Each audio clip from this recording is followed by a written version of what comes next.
This is a Makhni sauce which I normally prepare and I always have it in my refrigerator. This makes making a lot of these popular dishes like butter chicken or paneer butter masala or malai kofta very easy.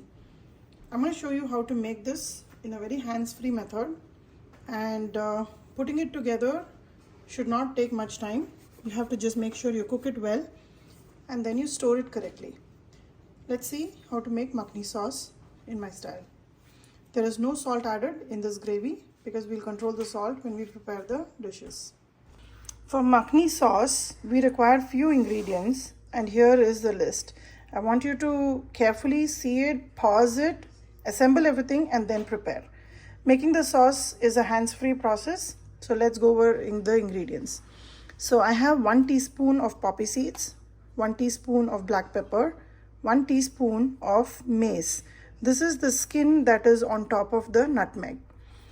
Along with that, I have a 2-inch piece of cinnamon stick, 1 black cardamom, 4 green cardamom, 1 teaspoon full of cumin seeds, fennel seeds. Along with that, I have 2 tablespoons of coriander seed powder, 1 tablespoon full of chili powder, about 1/4 teaspoon of turmeric, 2 red chilies for spice, 4 red chilies. This is just for color. This is the Kashmiri chili. Along with this, I need 1 onion, 5 nice and ripe red tomatoes, ginger garlic paste about 2 tablespoons, and milk. Let's get started. I'm going to prepare this Makhni sauce in my pressure cooker.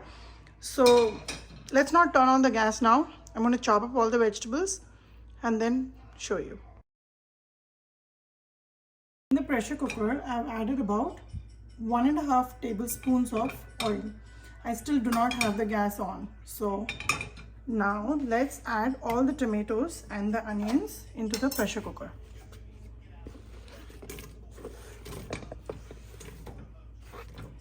I'm using the store-bought ginger garlic paste only because it has vinegar in it, and that will help to keep it longer in the refrigerator.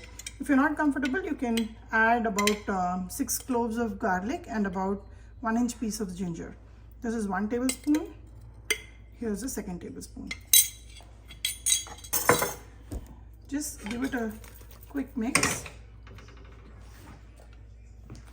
Now all the spices and the powders that we took out, just mix everything, put it in here. So if you have not registered this, pause the video, rewind, check all the ingredients and then follow. Now here I'm going to add about 1 cup of milk. This is half cup. Here goes the other half cup.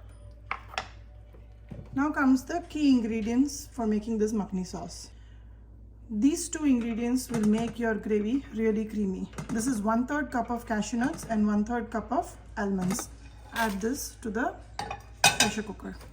Now we are going to pressure cook this whole process. Take your pressure cooker lid, cover it. After that, you'll turn on the gas. Keep it on medium-high. Take about 4 whistles. Reduce the flame to medium-low and take another 4 whistles. Turn off the gas, allow it to naturally pressure release, and then I'll show you. This is about 4 whistles on medium-high. I'm reducing the gas flame to a medium-low.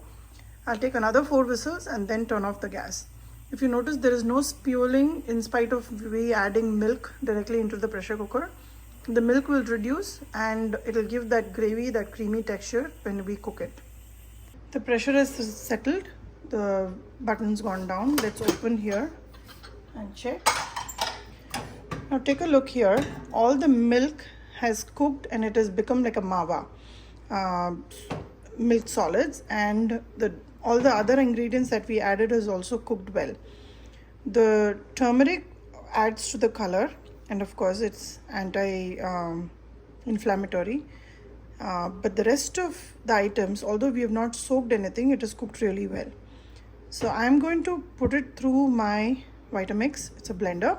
I can put it while this is all hot, but if you're using a mixie jar, make sure you cool it down before you make a puree out of this.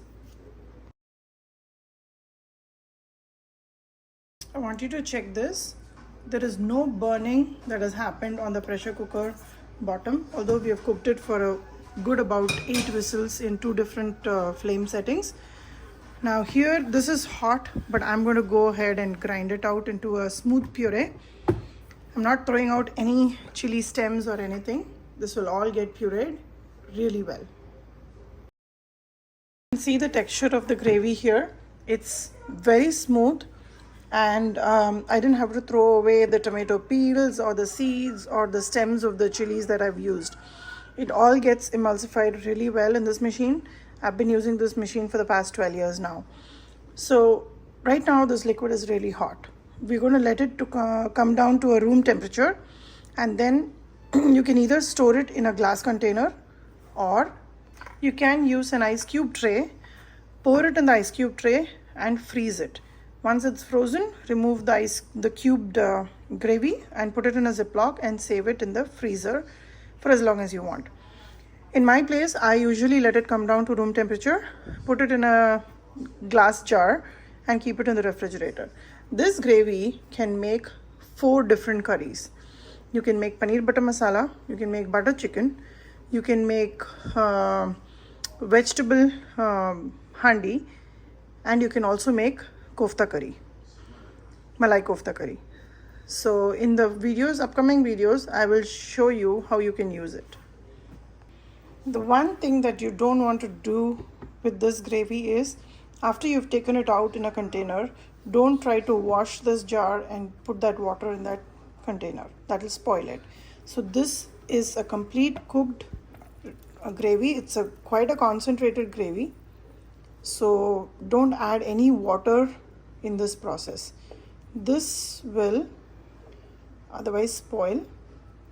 What you can do is, every time you make this gravy, make 1 dish out of it that day. So you can rinse out this jar and use that water in that gravy.